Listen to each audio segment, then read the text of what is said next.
بسم اللہ الرحمن الرحیم۔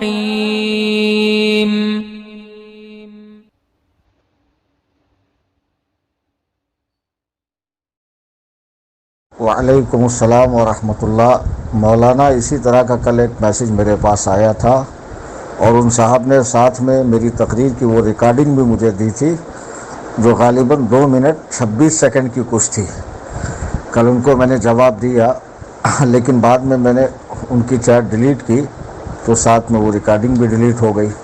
تو از سرے 9 میں یہ ریکارڈنگ کر رہا ہوں اور آپ سے گزارش ہے کہ جتنے لوگ فتنہ پھیلا رہے ہیں یا نا سمجھی کی بنا پر واویلا کر رہے ہیں ان تک یہ پہنچا دیں، اور بار بار اس مسئلے پر بولنے کے لیے میرے پاس وقت نہیں ہے۔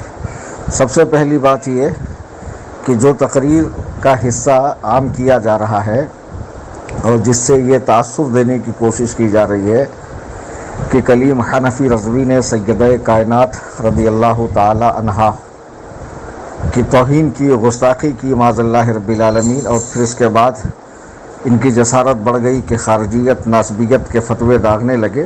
بہرحال میری صحت پر اس سے کوئی فرق نہیں پڑتا۔ جب میں مسلک اعلیٰ حضرت پر قائم ہوں تو مسلک اعلیٰ حضرت کا ماحصل اور خلاصہ یہی ہے کہ انبیاء علیہم السلام، حضرات صحابہ، حضرات اہل بیت، حضرات اولیاء اللہ، ان پاک نفوس قدسیہ سے محبت کی جائے۔ تو میں عرض یہ کر رہا تھا کہ تقریر کا وہ حصہ جو کاٹ کر پیش کیا گیا ہے اس کے سیاق و سباق کو بھی دیکھا جاتا، اس کے پہلے اور بعد کو بھی دیکھا جاتا تو پھر اعتراض ہی نہیں اٹھتا۔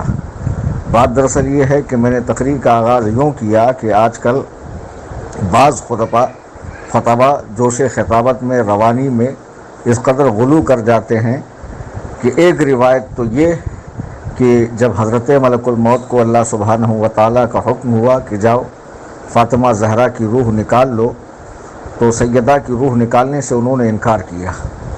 تو یہ روایت تو واقعی بے اصل ہے، جھوٹی ہے اور سراسر کذب ابیض ہے۔ ذرا مجھے بتائیں کہ ملک کا خاصہ کیا ہے؟ حق تعالیٰ جل شانہ نے ان کے لیے قرآن میں عصمت کا وعدہ فرمایا ہے، یعنی ان سے کوئی گناہ ہو ہی نہیں سکتا۔ وعدہ عصمت کا تو یہی مطلب ہوا نا کہ ان سے گناہ ہو ہی نہیں سکتا، ہوا نہیں یہ نہیں، آئندہ بھی نہیں ہوگا۔ تو پھر اللہ سبحانہ و تعالیٰ حکم نہ ماننا کہ نہیں میں نہیں جاؤں گا، اور پھر اس کے بعد اللہ تعالیٰ روح نکالے تو یہ تو کفر ہو گیا۔ اللہ تعالیٰ کے حکم کا انکار تو کفر ہے۔ اب اس کے لیے آپ کو اعلیٰ حضرت کی تحقیق کیا دیکھنی ہے؟ آپ اپنے ضمیر سے پوچھئے کہ جب ایک 6 کروڑ سال کے عبادت گزار نے اللہ کے حکم سے انکار کیا تو کیا وہ راندہ درگاہ نہیں ہوا؟ اس کے گلے میں طوق لعنت نہیں ڈالا گیا؟ حق تعالیٰ جل شانہ کی بارگاہ سے اسے بھگایا نہیں گیا، مردود نہیں ہوا؟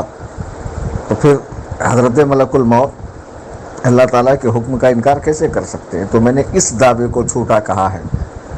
پھر اس کے بعد یہ کہنا کہ تب اللہ تعالیٰ نے روح نکالی، یہ تو سراسر جھوٹ ہے۔ اور حضرت اسماعیل حقی رحمۃ اللہ علیہ نے تفسیر روح البیان میں جو بیان فرمایا کہ حضرت ملک الموت نے نہیں نکالی، اللہ سبحانہ و تعالیٰ نے نکالی ہے، تو اس میں کوئی دو رائے نہیں کہ یہ بات بہت سارے علماء نے نقل کی اور بعض نے اس کو بے سند بھی کہا ہے۔ ایسا نہیں ہے کہ میں نے بغیر کسی دلیل کے اس کو بس یوں ہی بیان کر دیا ہو، دلیلیں بہت موجود ہیں، تو مجھے اس پر بھی کلام نہیں ہے۔ جب میں تقریر کے آخری حصے میں سنو، جب میں کہہ رہا ہوں کہ روح نکالنے کے 3 درجے ہیں، ایک یہ کہ پیر کے ناخن سے چھاتی تک حضرت ملک الموت کے اعوان و انصار روح نکالتے ہیں، ہے نا؟ پھر وہاں سے آگے جو ہے منہ تک حضرت ملک الموت نکالتے ہیں اور بحکم خدا نکالتے ہیں۔ تو ایک تو اعوان و انصار، ثانیاً حضرت ملک الموت، ثالثاً یہ کہ اللہ تعالیٰ خود کسی بندے کی روح قبض فرمائے۔ تو حدیث میں تو شہدائے بحر یعنی جو سمندر میں جو لوگ شہید ہوتے ہیں ان کے حوالے سے بھی ارشاد فرمایا گیا کہ وہ ان کی روحیں اللہ پاک قبض فرماتا ہے۔ اور یہ تو شہدائے بحر کی بات ہو گئی۔